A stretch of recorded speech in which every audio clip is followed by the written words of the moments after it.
जानकारी न्यूज में आप सभी का स्वागत है। देश के अंदर होली और जुमे की नमाज को लेकर के चल रहे विवाद के बीच अब जुमे की नमाज पर पूरी तरीके से पाबंदी लगाने की मांग कर दी गई है और यह मांग एक हिंदू व्यक्ति की तरफ से की गई है। इसने बाकायदा यह कहा है कि जुमे का इस्लाम से कोई लेना देना नहीं है, इस्लामिक पॉइंट ऑफ व्यू में इसकी कोई अहमियत नहीं है, इसलिए इस दिन को, इस जुमे की जो नमाज को है, इस पर बैन लगना चाहिए। साथ ही साथ यह भी मांग की गई है कि यह जो जुमे का दिन है यह दहशत वाला दिन है, इसलिए इस पर पाबंदी यानी रोक लगनी चाहिए। और यह कहना है मुस्लिम से हिंदू बने वसीम रिजवी उर्फ जितेंद्र त्यागी का। इसने जो बयान दिया है वो आप लोग जरूर सुनिए। सुनने के बाद कमेंट सेक्शन में इस पर अपना फीडबैक भी रखिए। और मैं आपके इसके साथ साथ दो और बड़ी खबरें आपके सामने रखूंगा। दूसरी बड़ी खबर सामने आ रही है, अलीगढ़ मुस्लिम यूनिवर्सिटी में हिंदू बच्चों को न जाने किसने कह दिया कि वो होली नहीं सेलिब्रेट कर सकते। इस पर काफी विवाद हुआ। बीजेपी के नेता तो बाकायदा अलीगढ़ मुस्लिम यूनिवर्सिटी में घुस करके ये कह रहे थे कि हिंदू बच्चों को होली मनाने से कोई नहीं रोक सकता, अगर कोई मनाने से रोकने की कोशिश करेगा, विवाद करेगा, तो उनको हम ऊपर पहुंचा देंगे। लेकिन दूसरी तरफ आप देखिए, उत्तराखंड के हरिद्वार के ऋषिकुल आयुर्वेद कॉलेज के अंदर मुस्लिम बच्चों ने इफ्तार कर ली है, तो कितना बवाल खड़ा हो गया है। इस पर आपत्ति लोग जता रहे, कह रहे हैं कि ये सारी चीजें यूनिवर्सिटी में नहीं होगी, यानी होली हो सकती है लेकिन इफ्तार नहीं। खैर, ये दोगलापन किस तरीके से देश के अंदर चलाने की कोशिश की जा रही है, आगे इसका वीडियो भी हम आपको दिखाएंगे। साथ ही साथ बीजेपी के एक नेता ने जो है मुसलमानों को लेकर एक बड़ा बयान दिया, उसकी भी चर्चा करेंगे। उससे पहले छोटी सी रिक्वेस्ट, अगर वीडियो पसंद आए तो लाइक जरूर करिए, चैनल पर नए हैं तो सब्सक्राइब करने के बाद बेल आइकन को प्रेस करना ना भूलें। अब मैं आपको एक बयान सुनाना चाहता हूं जो कि जुमे की नमाज को लेकर के है, और यह बयान वसीम रिजवी जो अब हिंदू बन गए हैं और जितेंद्र त्यागी इनका नाम हो चुका है, ये किस तरीके से जुमे की नमाज को लेकर के विवादित टिप्पणी कर रहे हैं, जुमे की नमाज को दहशत वाला दिन बता रहे हैं और इस पर बैन लगाने की मांग करिए। जरा पूरा बयान सुन लीजिए, उसके बाद इसकी हम चर्चा करेंगे। हर आदमी कहां दहशत है? किसी दूसरे जिले में आपने सुना किसी दूसरे जिले के एसपी डीएसपी ने इस तरह का बयान दिया हो? खाली संभल के अनुज चौधरी ने ही बयान क्यों दिया? क्योंकि वहां माहौल खराब है। होली साल में एक बार आती है, आप ये अवैध जुमा हर हफ्ते में एक बार पढ़ते हो। इस परिवर्तन कर लिया। ठाकुर जितेंद्र नारायण सिंह सेंगर हो गए हैं, हमारे साथ मौजूद हैं। सेंगर साहब, अनुज चौधरी कह रहे हैं कि जिसको रंग से तकलीफ है होली के दिन, तो जुम्मा पड़ रहा है, तो मुसलमान लोग जिनको तकलीफ है, जिनको रंग से परहेज है, जिनको लगता है कि रंग लगने से उनका धर्म खतरे में आ जाएगा, वो अपने घर में रहें, बाहर ना निकलें। देखिए, जब भी कोई माहौल गर्माता है तो जुमा जो पड़ता है मुसलमानों का, वो एक डरावना दिन कहा जाता है। इसकी वजह क्या है? दाऊद इब्राहिम ने भी जब लास्ट बॉम्बे में कराए तो वो भी फ्राइडे था, तो ये एक आतंकी दिन मुसलमानों ने इसको घोषित कर दिया। उसकी वजह है, देखिए, हम अगर इस्लामिक पॉइंट ऑफ व्यू से देखें तो जुमा की नमाज जो होती है वो इस्लामिक पॉइंट ऑफ व्यू से अनिवार्य नहीं है। जरूरी नहीं है कि जुमा ही पढ़ा जाए।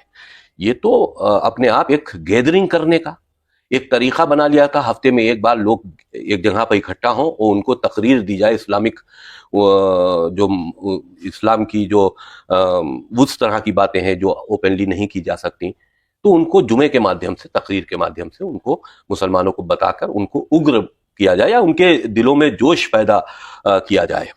वही हो रहा है। तो आप देखिए, तो यहाँ पे तो मुसलमान कुछ कह ही नहीं रहे, यहाँ तो सीओ साहब कह रहे हैं। देखिए, पुलिस प्रशासन का काम है कि शांति व्यवस्था को कायम रखना।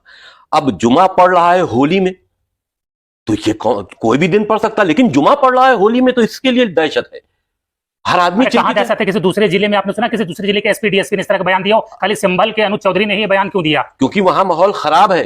उनकी ये जिम्मेदारी है कि वो लॉ एंड ऑर्डर को कायम रखें। और जाहिर सी बात है कि जुमा अनिवार्य नहीं है। जब अपनी जान पर बनी थी तो मस्जिदों में ताले डाल दिए थे कोरोना के दिनों में, तब जुमा जरूरी नहीं था। अगर आज हिंदुओं का कोई त्योहार है और वो उसी दिन पड़ रहा है, तो आपको ये समझाया जा रहा है कि आप जुमे में ऐसे, क्योंकि आपसे उम्मीद है कि आप जुमे में कुछ ना कुछ कर सकते हैं, इसलिए समझाया जा रहा है। होली थोड़ी ना रोक दी जाएगी। इस तरह से भी कह सकते थे कि भाई देखिए, थोड़ा सा अपना जो नमाज का टाइम है उसे थोड़ा सा आगे पीछे कर लीजिए। और किससे कह सकते थे? जो आदमी कभी मानेगा नहीं, आप कह के दिखाओ कि जुमे का नमाज थोड़ा सा आगे पीछे कर लो, वो कहेंगे आप अपनी होली आगे पीछे कर लो। वो मानने को तैयारी नहीं है। और जुमा हम कह रहे हैं अनिवार्य नहीं है। पूरे हिंदुस्तान में जो जुमे की नमाज होती है, आप लोगों ने, यह है वसीम रिजवी उर्फ जितेंद्र त्यागी।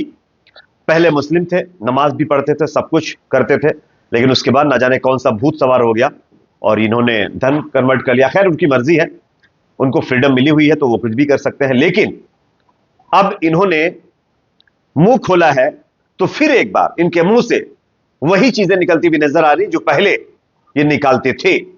और आप देखिए, जुमे की नमाज को इस्लाम में कोई अहमियत ही नहीं बता रहे हैं और कह रहे हैं कि इस पर रोक लगनी चाहिए, पाबंदी लगनी चाहिए, क्योंकि यह दहशत का दिन है।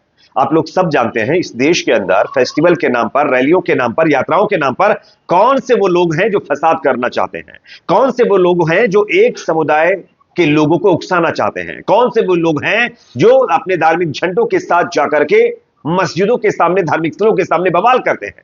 ये पूरा इंडिया जानता है। आप किसी भी धर्म से ताल्लुक क्यों ना रखते हो, अगर आप इंसानियत पर हैं, अगर आप सच के रास्ते पर हैं, तो आप खुद देख करके समझ जाएंगे कि कौन क्या कर रहा है। लेकिन वसीम रिजवी उर्फ जितेंद्र त्यागी जैसे लोगों की आंखों के ऊपर गोबर का, हम कह सकते हैं, एक दीवार बन चुकी है और उनसे इनको कोई नजर नहीं आ रहा है, तो इसलिए इनको सिर्फ खामी जुमे में नजर आती है।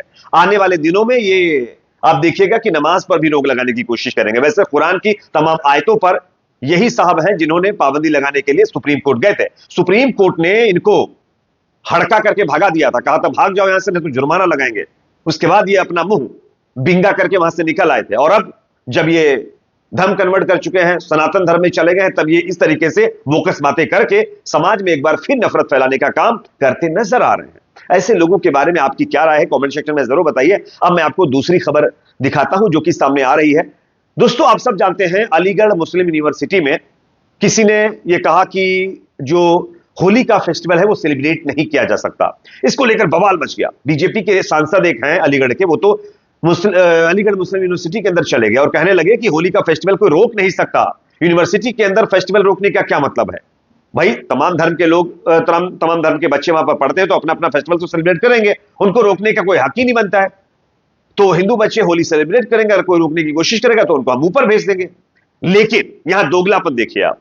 अलीगढ़ मुस्लिम यूनिवर्सिटी में गैर मुस्लिम छात्र होली मना सकते हैं, लेकिन उत्तराखंड के हरिद्वार के ऋषिकेश आयुर्वेदिक कॉलेज में मुस्लिम छात्रों ने इफ्तार पार्टी कर ली। इसके पीछे हंगामा खड़ा हो गया है। हिंदू संगठनों की तरफ से अब प्रशासन में जाकर के कार्रवाई की मांग की जा रही है। कहा जा रहा है कि ये इस कॉलेज के अंदर इफ्तार पार्टी क्यों की गई, यानी होली हो सकती है लेकिन इफ्तार पार्टी नहीं हो सकती है। यह दोगलापन आज हमारे देश के अंदर देखने को मिल रहा है। आपको क्या लगता है, क्या यह नाइंसाफी नहीं है? आपको होली मनाने के लिए मतलब जो है ऑर्डर चाहिए, फ्रीडम चाहिए, लेकिन अगर कोई इफ्तार पार्टी कर रहा है एक यूनिवर्सिटी के अंदर तो आपको बड़ी दिक्कत हो जाती है। आप कह रहे हैं कि ये तो मतलब जो है गलत काम कर रहे हैं। तो ये दोगलापन हमारे देश के अंदर लगातार देखने को मिल रहा है और इसी के चलते हमारा देश देख लीजिए कहां जा रहा है। अब मैं आपको एक और बयान सुनाना चाहता हूं। बीजेपी के एक नेता का बयान आया है, अलीगढ़ के बीजेपी के नेता, उन्होंने कहा है कि चुनाव में मुझे मुसलमानों की वोट की जरूरत नहीं है, मेरे लिए हिंदू ही सब कुछ है। ये भाजपा के सांसद जो कि अलीगढ़ से हैं, उनका बयान सामने आया है और इंडिया न्यूज से बातचीत करते हुए उन्होंने यह बयान दिया। मोदी जी कहते हैं सबका साथ, सबका विकास, सबका विश्वास, हम जीते रहेंगे और हमारी पार्टी इसी के साथ चलती है। हमारे नेताओं में यही संस्कार है। लेकिन संस्कार किस तरीके के हैं आप देख सकते हैं। कम्युनिटी को किस तरीके से मतलब जो है एक अलग ही करने की कोशिश में ये बीजेपी के नेता लगे हुए हैं। तो आप देख सकते हैं किस तरीके की चीजें हो रही है। इस पर आप लोग अपनी राय जरूर रखिए। वीडियो पसंद है तो लाइक करिए, शेयर करिए, चैनल पर नए हैं तो सब्सक्राइब जरूर करें।